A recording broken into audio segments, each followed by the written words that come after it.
The stockbroker's clerk. Shortly after my marriage, I had bought a connection in the Paddington district. Old Mr. Farquhar, from whom I purchased it, had at one time an excellent general practice, but his age and an affliction of the nature of St. Vitus's dance, from which he suffered, had very much thinned it. The public, not unnaturally, goes on the principle that he who would heal others must himself be whole, and looks askance at the curative powers of the man whose own case is beyond the reach of his drugs. Thus, as my predecessor weakened, his practice declined, until, when I purchased it from him, it had sunk from 1,200 to little more than 300 a year. I had confidence, however, in my own youth and energy, and was convinced that in a very few years the concern would be as flourishing as ever. For 3 months after taking over the practice, I was kept very closely at work, and saw little of my friend Sherlock Holmes, for I was too busy to visit Baker Street, and he seldom went anywhere himself, save upon professional business. I was surprised, therefore, when one morning in June, as I sat reading the British Medical Journal after breakfast, I heard a ring at the bell, followed by the high, somewhat strident tones of my old companion's voice. "Ah, my dear Watson," said he, striding into the room, "I am very delighted to see you. I trust that Mrs. Watson has entirely recovered from all the little excitements connected with our adventure of the Sign of the Four." "Thank you, we are both doing very well," said I, shaking him warmly by the hand. "And I hope also," he continued, sitting down in the rocking-chair, "that the cares of medical practice have not entirely obliterated the interest which you used to take in our little deductive problems." "On the contrary," I answered, "it was only last night that I was looking over my old notes and classifying some of our past results." "I trust that you don't consider your collection closed." "Not at all. I should wish nothing better than to have some more of such experiences." "To-day, for example?" "Yes, to-day, if you like." "And as far off as Birmingham?" "Certainly, if you wish it." "And the practice?" "I do my neighbour's when he goes. He's always ready to work off the debt." "Ha! Nothing could be better," said Holmes, leaning back in his chair and looking keenly at me from under his half-closed lids. "I perceive that you have been unwell lately. Summer colds are always a little trying." "I was confined to the house by a severe chill for 3 days last week. I thought, however, that I had cast off every trace of it." "So you have. You look remarkably robust." "How, then, did you know it?" "My dear fellow, you know my methods." "You deduced it, then?" "Certainly." "And from what?" "From your slippers." I glanced down at the new patent leathers which I was wearing. "How on earth—" I began, but Holmes answered my question before it was asked. "Your slippers are new," he said. "You could not have had them more than a few weeks.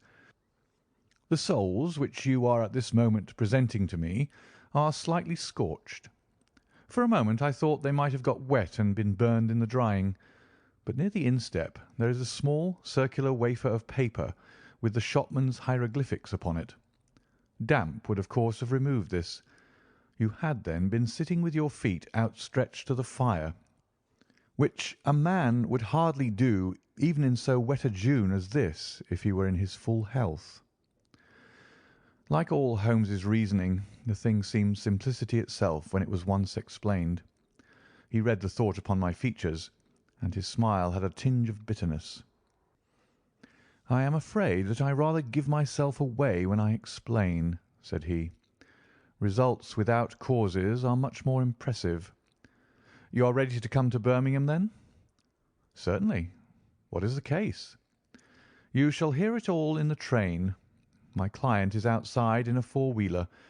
Can you come at once?" "In an instant." I scribbled a note to my neighbour, rushed upstairs to explain the matter to my wife, and joined Holmes upon the doorstep. "Your neighbour is a doctor," said he, nodding at the brass plate. "Yes, he bought a practice as I did." "An old established one?" "Just the same as mine. Both have been ever since the houses were built." "Ah, then you got hold of the best of the two." I think I did. But how do you know? By the steps, my boy. Yours are worn 3 inches deeper than his. But this gentleman in the cab is my client, Mr. Hall Pycroft. Allow me to introduce you to him. Whip your horse up, cabby, for we have only just time to catch our train." The man whom I found myself facing was a well-built, fresh-complexioned young fellow, with a frank, honest face and a slight, crisp, yellow moustache. He wore a very shiny top hat and a neat suit of sober black which made him look what he was, a smart young city man of the class who have been labelled cockneys, but who give us our crack volunteer regiments, and who turn out more fine athletes and sportsmen than any body of men in these islands. His round, ruddy face was naturally full of cheeriness, but the corners of his mouth seemed to me to be pulled down in a half-comical distress. It was not, however, until we were all in our first-class carriage and well started upon our journey to Birmingham that I was able to learn what the trouble was which had driven him to Sherlock Holmes. "We have a clear run here of 70 minutes," Holmes remarked. "I want you, Mr. Hall Pycroft, to tell my friend your very interesting experience exactly as you have told it to me, or with more detail if possible. It will be of use to me to hear the succession of events again. It is a case, Watson, which may prove to have something in it, or may prove to have nothing, but which, at least, presents those unusual and outre features which are as dear to you as they are to me. Now, Mr. Pycroft, I shall not interrupt you again." Our young companion looked at me with a twinkle in his eye. "The worst of the story is," said he, "that I should show myself up as such a confounded fool. Of course, it may work out all right, and I don't see that I could have done otherwise. But if I have lost my crib and got nothing in exchange, I shall feel what a soft Johnny I've been.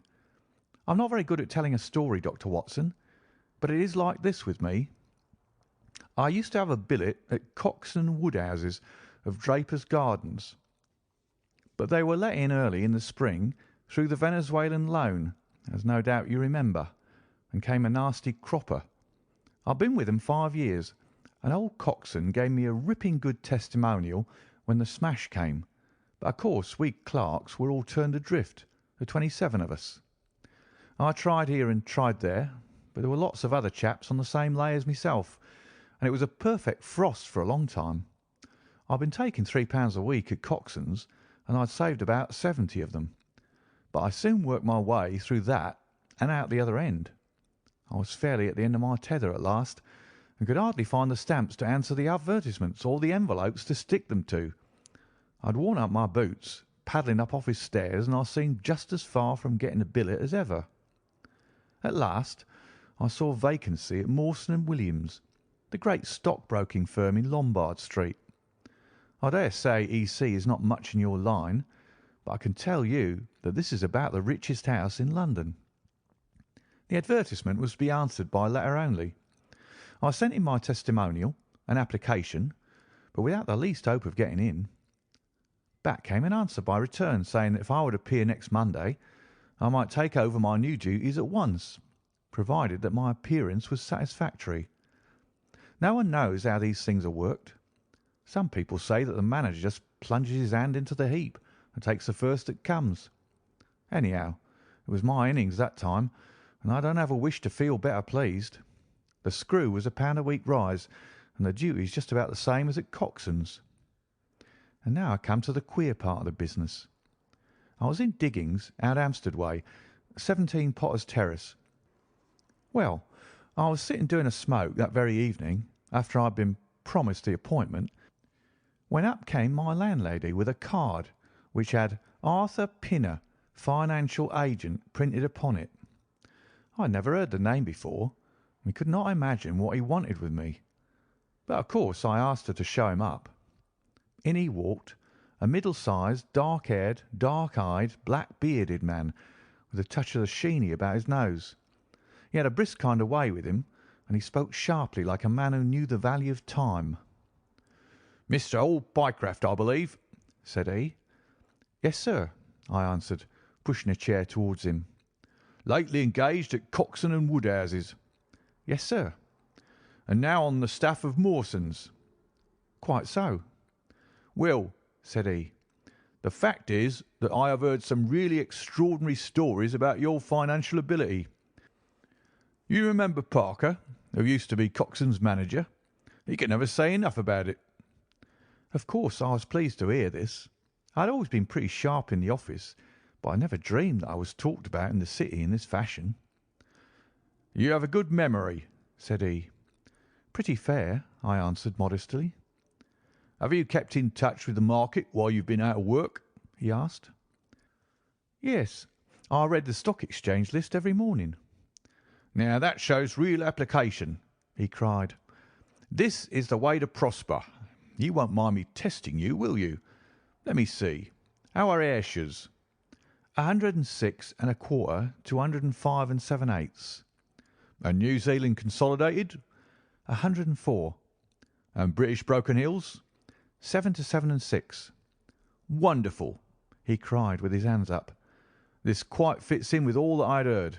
My boy, you're very much too good to be a clerk at Mawson's." This outburst rather astonished me, as you can think. "Well," said I, "other people don't think quite so much of me as you seem to do, Mr. Pinner. I had a hard enough fight to get this berth, and I'm very glad to have it." "Pooh, man! You should soar above it. You're not in your true sphere. Now, I'll tell you how it stands with me. What I have to offer is little enough when measured by your ability, but when compared with Mawson's, it's light to dark. Let me see. When do you go to Mawson's?" "On Monday." "Aha! I think I would risk a little sporting flutter that you don't go there at all." "Not go to Mawson's?" "No, sir. By that day you will be the business manager of the Franco Midland Hardware Company Limited, with 134 branches in the towns and villages of France, not counting one in Brussels and one in San Remo." This took my breath away. "I never heard of it," said I. "Very likely not. It has been kept very quiet, for the capital was all privately subscribed, and it's too good a thing to let the public into. My brother, Harry Pinner, is promoter, and joins the board after allotment as managing director. He knew I was in the swim down here, and asked me to pick up a good man cheap, a young pushing man with plenty of snap about him. Parker spoke of you, and that brought me here tonight. We can only offer you a beggarly 500 to start with." "500 a year?" I shouted. "Only that at the beginning, but you are to have an overriding commission of 1% on all business done by your agents, and you may take my word for it that this will come to more than your salary." "But I know nothing about hardware." "Tut, my boy, you know about figures." My head buzzed, and I could hardly sit still in my chair, but suddenly a little chill of doubt came upon me. "I must be frank with you," said I. "Mawson only gives me 200, but Mawson is safe.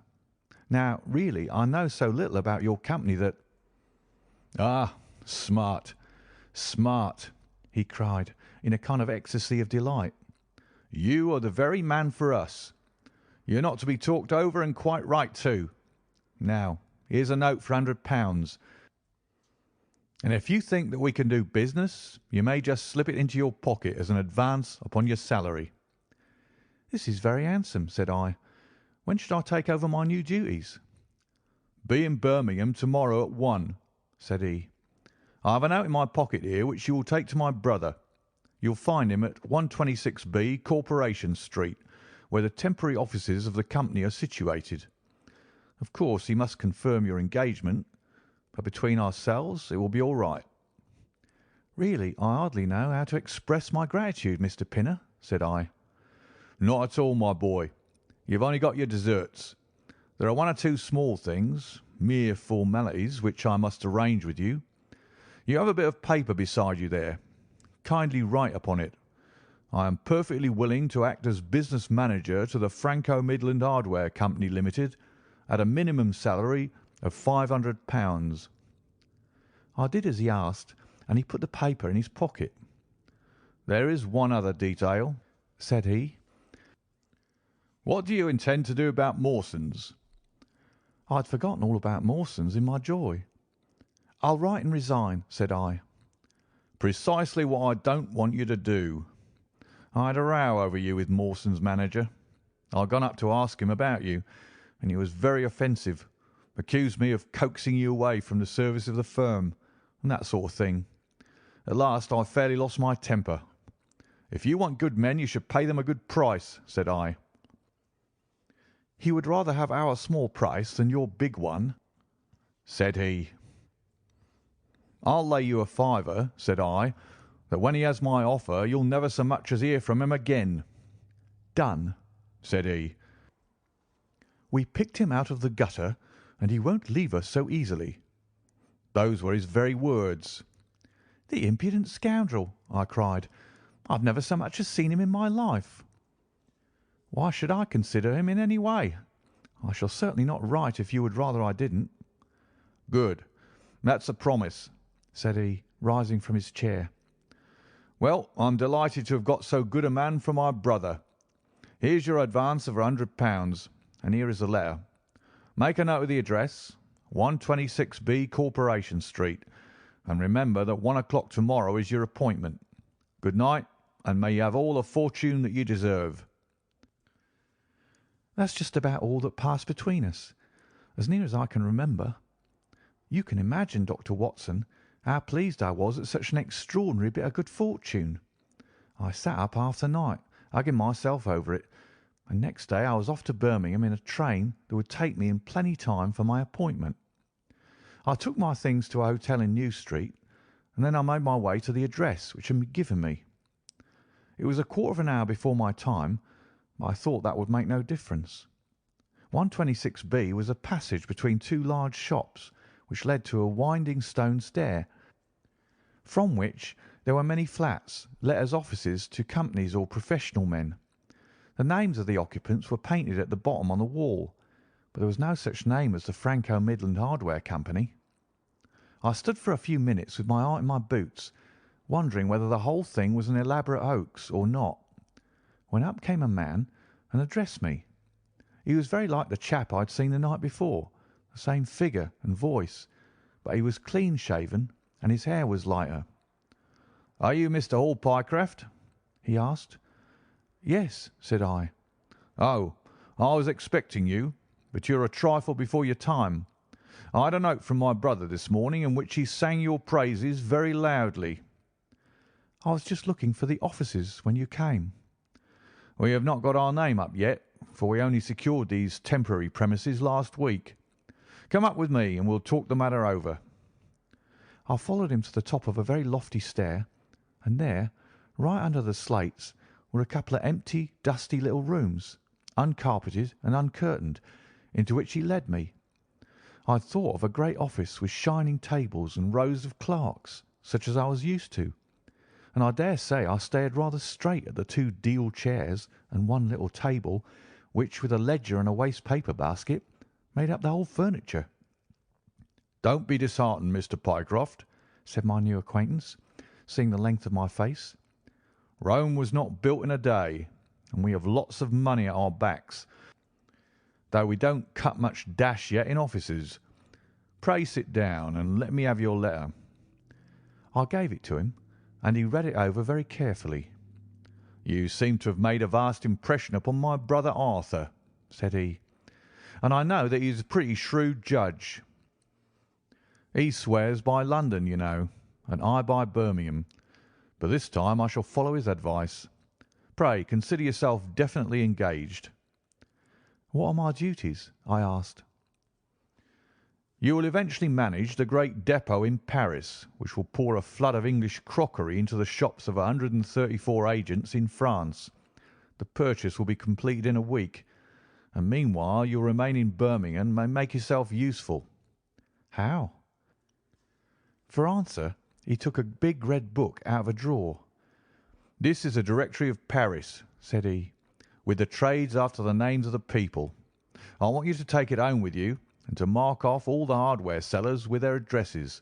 It will be of the greatest use to me to have them." "Surely they are classified lists," I suggested. "Not reliable ones. Their system is different from ours. Stick at it and let me have the list by Monday at 12. Good day, Mr. Pycroft.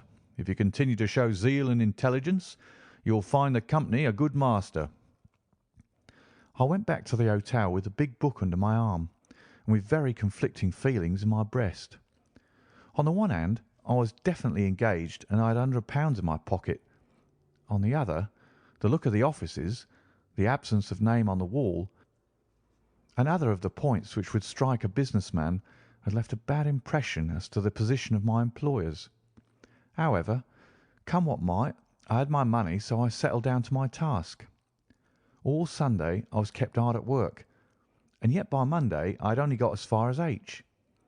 I went round to my employer, found him in the same dismantled kind of room, and was told to keep at it until Wednesday, and then come again. On Wednesday it was still unfinished, so I hammered away until Friday, that is, yesterday. Then I brought it round to Mr. Harry Pinner. "Thank you very much," said he.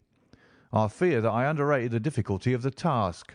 This list will be of very material assistance to me." "It took some time," said I.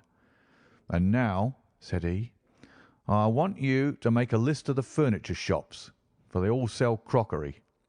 "Very good." "And you can come up to-morrow evening at 7 and let me know how you're getting on. Don't overwork yourself. A couple of hours at Day's Music Hall in the evening would do you no harm after your labours." He laughed as he spoke, and I saw with a thrill that his second tooth upon the left-hand side had been very badly stuffed with gold. Sherlock Holmes rubbed his hands with delight, and I stared with astonishment at our client. "You may well look surprised, Dr. Watson, but it is this way," said he. "When I was speaking to the other chap in London, at the time that he laughed at my not going to Mawson's, I happened to notice that his tooth was stuffed in this very identical fashion.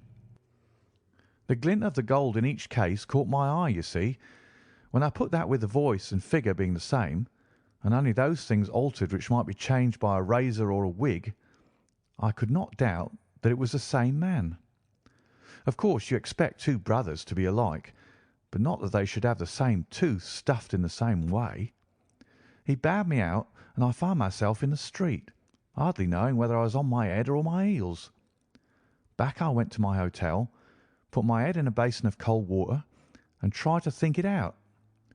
Why had he sent me from London to Birmingham? Why had he got there before me? And why had he written a letter from himself to himself? It was altogether too much for me, and I could make no sense of it. And then suddenly it struck me that what was dark to me might be very light to Mr. Sherlock Holmes. I had just time to get up to town by the night train to see him this morning, and to bring you both back with me to Birmingham." There was a pause after the stockbroker's clerk had concluded his surprising experience. Then Sherlock Holmes cocked his eye at me, leaning back on the cushions with a pleased and yet critical face, like a connoisseur who has just taken his first sip of a Comet vintage. "Rather fine, Watson, is it not?" said he. "There are points in it which please me. I think that you will agree with me that an interview with Mr. Arthur Harry Pinner in the temporary offices of the Franco-Midland Hardware Company, Limited, would be a rather interesting experience for both of us." "But how can we do it?" I asked. "Oh, easily enough," said Hall Pycroft cheerily. "You are two friends of mine who are in want of a billet, and what could be more natural than that I should bring you both round to the managing director?" "Quite so, of course," said Holmes. "I should like to have a look at the gentleman and see if I can make anything of his little game. What qualities have you, my friend, which would make your services so valuable? Or is it possible that—" He began biting his nails and staring blankly out of the window, and we hardly drew another word from him until we were in New Street. At 7 o'clock that evening we were walking, the three of us, down Corporation Street to the company's offices. "It is no use our being at all before our time," said our client. "He only comes there to see me, apparently, for the place is deserted up to the very hour he names." "That is suggestive," remarked Holmes. "By Jove, I told you so!" cried the clerk. "That's he walking ahead of us there." He pointed to a smallish, dark, well-dressed man who was bustling along the other side of the road. As we watched him, he looked across at a boy who was bawling out the latest edition of the evening paper, and running over among the cabs and buses. He bought one from him. Then, clutching it in his hand, he vanished through a doorway. "There he goes!" cried Hall Pycroft. "These are the company's offices into which he has gone. Come with me, and I'll fix it up as easily as possible." Following his lead, we ascended 5 stories until we found ourselves outside a half-open door at which our client tapped. A voice within bade us enter, and we entered a bare, unfurnished room such as Hall Pycroft had described. At the single table sat the man whom we had seen in the street, with his evening paper spread out in front of him, and as he looked up at us it seemed to me that I had never looked upon a face which bore such marks of grief, and of something beyond grief, of a horror such as comes to a few men in a lifetime. His brow glistened with perspiration, his cheeks were of the dull, dead white of a fish's belly, and his eyes were wild and staring. He looked at his clerk as though he failed to recognise him, and I could see by the astonishment depicted upon our conductor's face that this was by no means the usual appearance of his employer. "You look ill, Mr. Pinner," he exclaimed. "Yes, I'm not very well," answered the other, making obvious efforts to pull himself together and licking his dry lips before he spoke. "Who are these gentlemen whom you've brought with you?" "One is Mr. Harris of Bermondsey, and the other is Mr. Price of this town," said our clerk glibly. "They are friends of mine and gentlemen of experience, but they've been out of a place for some little time, and they hope that perhaps you might find an opening for them in the company's employment." Very possibly," cried Mr. Pinner with a ghastly smile. "Yes, I have no doubt that we shall be able to do something for you. What is your particular line, Mr. Harris?" "I am an accountant," said Holmes. "Oh, yes, we shall want something of the sort. And you, Mr. Price?" "A clerk," said I. "I have every hope that the company may accommodate you. I will let you know about it as soon as we come to any conclusion. And now I beg that you will go. For God's sake, leave me to myself." These last words were shot out of him as though the constraint which he was evidently setting upon himself had suddenly and utterly burst asunder. Holmes and I glanced at each other, and Hall Pycroft took a step towards the table. "You forget, Mr. Pinner, that I'm here by appointment to receive some directions from you," said he. "Certainly, Mr. Pycroft, certainly," the other resumed in a calmer tone. "You may wait here a moment, and there is no reason why your friends should not wait with you. I will be entirely at your service in 3 minutes, if I may trespass upon your patience so far." He rose with a very courteous air, and, bowing to us, he passed through a door at the farther end of the room, which he closed behind him. "What now?" whispered Holmes. "Is he giving us the slip?" "Impossible," answered Pycroft. "Why so?" "That door leads into an inner room." "There is no exit?" "None." "Is it furnished?" "It was empty yesterday." "Then what on earth can he be doing?" There is something which I don't understand in this manner. If ever a man was 3 parts mad with terror, that man's name is Pinner. What can have put the shivers on him? "He suspects that we're detectives," I suggested. "That's it, Mycroft." Holmes shook his head. He did not turn pale. "He was pale when we entered the room," said he. "It is just possible that—" His words were interrupted by a sharp rat-tat from the direction of the inner door. "What the deuce is he knocking at his own door for?" cried the clerk. Again, and much louder, came the rat-tat-tat.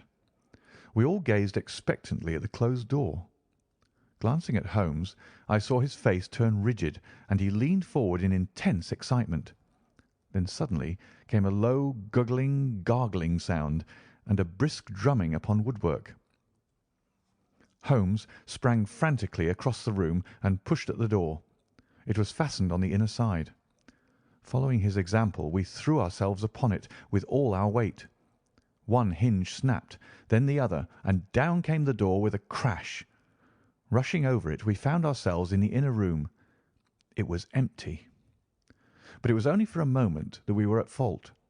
At one corner, the corner nearest the room which we had left, there was a second door. Holmes sprang to it and pulled it open. A coat and waistcoat were lying on the floor, and from a hook behind the door, with his own braces round his neck, was hanging the managing director of the Franco Midland Hardware Company. His knees were drawn up, his head hung at a dreadful angle to his body, and the clatter of his heels against the door made the noise which had broken in upon our conversation. In an instant I had caught him around the waist and held him up while Holmes and Pycroft untied the elastic bands which had disappeared between the livid creases of skin. Then we carried him into the other room, where he lay with a clay-coloured face, puffing his purple lips in and out with every breath, a dreadful wreck of all that he had been but 5 minutes before. "What do you think of him, Watson?" asked Holmes. I stooped over him and examined him. His pulse was feeble and intermittent, but his breathing grew longer, and there was a little shivering of his eyelids which showed a thin white slit of ball beneath. "It has been touch and go with him," said I, "but he'll live now. Just open that window and hand me the water carafe." I undid his collar, poured the cold water over his face, and raised and sank his arms until he drew a long, natural breath. "It's only a question of time now," said I, as I turned away from him. Holmes stood by the table with his hands deep in his trousers pockets and his chin upon his breast. "I suppose we ought to call the police in now," said he, "and yet I confess that I'd like to give them a complete case when they come." "It's a blessed mystery to me," cried Pycroft, scratching his head. "Whatever they wanted to bring me all the way up here for, and then—" "Pooh! All that is clear enough," said Holmes impatiently. "It is this last sudden move." "You can understand the rest, then?" "I think that it is fairly obvious. What do you say, Watson?" I shrugged my shoulders. "I must confess that I am out of my depth," said I. "Oh, surely, if you consider the events at first, they can only point to one conclusion." "What do you make of them?" "Well, the whole thing hinges upon 2 points. The first is the making of Pycroft write a declaration by which he entered the service of this preposterous company. Do you not see how very suggestive that is?" "I'm afraid I missed the point." "Well, why did they want him to do it? Not as a business matter, for these arrangements are usually verbal, and there was no earthly business reason why this should be an exception. Don't you see, my young friend, that they were very anxious to obtain a specimen of your handwriting, and had no other way of doing it?" "And why?" "Quite so. Why? When we answer that, we have made some progress with our little problem. Why? There can be only one adequate reason. Someone wanted to learn to imitate your writing, and had to procure a specimen of it first. And now if we pass on to the second point, we find that each throws light upon the other. That point is the request made by Pinner that you should not resign your place, but should leave the manager of his important business in the full expectation that a Mr. Hall Pycroft, whom he had never seen, was about to enter the office upon the Monday morning. "My God!" cried our client, "what a blind beetle I've been!" "Now you see the point about the handwriting. Suppose that someone turned up in your place who wrote a completely different hand from that in which you had applied for the vacancy. Of course, the game would have been up. But in the interval the rogue had learned to imitate you, and his position was therefore secure, as I presume that nobody in the office had ever set eyes upon you." "Not a soul," groaned Hall Pycroft. "Very good. Of course, it was of the utmost importance to prevent you from thinking better of it, and also to keep you from coming into contact with anyone who might tell you that your double was at work in Mawson's office. Therefore, they gave you a handsome advance on your salary, and ran you off to the Midlands, where they gave you enough work to do to prevent you going to London, where you might have burst their little game up. That is all plain enough." "But why should this man pretend to be his own brother?" "Well, that is pretty clear also. There are evidently only 2 of them in it. The other is impersonating you at the office. This one acted as your engager, and then found that he could not find you an employer without admitting a third person into his plot. That he was most unwilling to do. He changed his appearance as far as he could, and trusted that the likeness, which you could not fail to observe, would be put down to a family resemblance. But for the happy chance of the gold stuffing, your suspicions would probably never have been aroused." Hall Pycroft shook his clinched hands in the air. "Good Lord!" he cried. "While I have been fooled in this way, what has this other Hall Pycroft been doing at Mawson's? What shall we do, Mr. Holmes? Tell me what to do." "We must wire to Mawson's." "They shut at 12 on Saturdays." "Never mind. There may be some doorkeeper or attendant." "Oh, yes. They keep a permanent guard there on account of the value of the securities that they hold. I remember hearing it talked of in the city." "Very good. We shall wire to him and see if all is well and if a clerk of your name is working there. That is clear enough. But what is not so clear is why at the sight of us one of the rogues should instantly walk out of the room and hang himself." "The paper!" croaked a voice behind us. The man was sitting up, blanched and ghastly, with returning reason in his eyes, and hands which rubbed nervously at the broad red band which still encircled his throat. "The paper! Of course!" yelled Holmes, in a paroxysm of excitement. "Idiot that I was! I thought so much of our visit that the paper had never entered my head for an instant. To be sure, the secret must be there." He flattened it upon the table, and a cry of triumph burst from his lips. "Look at this, Watson!" he cried. "It is a London paper, an early edition of the Evening Standard. Here is what we want. Look at the headlines. 'Crime in the City. Murder at Mawson and Williams. Gigantic attempted robbery. Capture of the criminal.' Here, Watson, we are all equally anxious to hear it, so kindly read it aloud to us." It appeared from its position in the paper to have been the one event of importance in town, and the account of it ran in this way: "A desperate attempt at robbery, culminating in the death of one man and the capture of the criminal, occurred this afternoon in the city. For some time back, Mawson and Williams, the famous financial house, have been the guardians of securities which amount, in the aggregate, to a sum of considerably over £1,000,000. So conscious was the manager of the responsibility which devolved upon him in consequence of the great interests at stake, that safes of the very latest construction have been employed, and an armed watchman has been left day and night in the building. It appears that last week a new clerk named Hall Pycroft was engaged by the firm. This person appears to have been none other than Beddington, the famous forger and cracksman, who with his brother had only recently emerged from a 5 years' spell of penal servitude. By some means, which are not yet clear, he succeeded in winning, under a false name, this official position in the office, which he utilised in order to obtain mouldings of various locks and a thorough knowledge of the position of the strong room and the safes. It is customary at Mawson's for the clerks to leave at midday on Saturday. Sergeant Tewson of the City Police was somewhat surprised, therefore, to see a gentleman with a carpet-bag come down the steps at 20 minutes past 1. His suspicions being aroused, the sergeant followed the man, and with the aid of Constable Pollock succeeded, after a most desperate resistance, in arresting him. It was at once clear that a daring and gigantic robbery had been committed. Nearly £100,000 worth of American railway bonds, with a large amount of scrip in mines and other companies, was discovered in the bag. On examining the premises, the body of the unfortunate watchman was found doubled up and thrust into the largest of the safes, where it would not have been discovered until Monday morning had it not been for the prompt action of Sergeant Tewson. The man's skull had been shattered by a blow from a poker delivered from behind. There could be no doubt that Beddington had obtained entrance by pretending that he had left something behind him, and having murdered the watchman, rapidly rifled the large safe and then made off with his booty.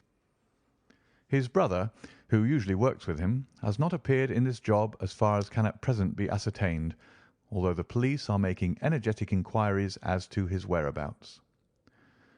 Well, we may save the police some little trouble in that direction," said Holmes, glancing at the haggard figure huddled up by the window. "Human nature is a strange mixture, Watson. You see that even a villain and murderer can inspire such affection that his brother turns to suicide when he learns that his neck is forfeited. However, we have no choice as to our action. The doctor and I will remain on guard, Mr. Pycroft, if you will have the kindness to step out for the police." End of the adventure of the stockbroker's clerk.